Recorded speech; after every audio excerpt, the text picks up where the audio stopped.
আসসালামু আলাইকুম বন্ধুরা, আমি আপনাদের এমন একটি রোডের পরিস্থিতি দেখাবো যে রাস্তা দিয়ে দৈনিক প্রায় লক্ষ লক্ষ মানুষ চলাফেরা করে।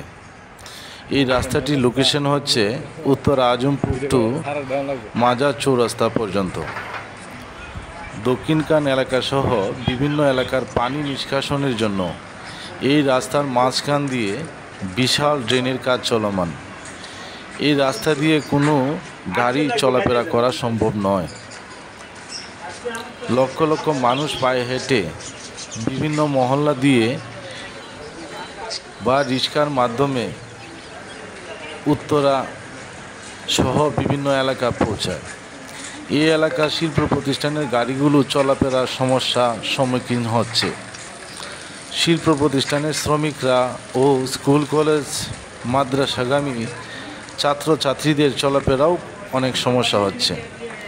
তাই এই এলাকার স্থানীয় এমপি মহোদয়ের নিকট আকুল আবেদন করছি, যাহাতে এই রাস্তাটির কাজ দ্রুত গতিতে সম্পন্ন হয় এবং এলাকার মানুষের দুঃখ কষ্টগুলো লাঘব হয়, তাই এই রাস্তাটির কাজ সম্পন্ন করবেন।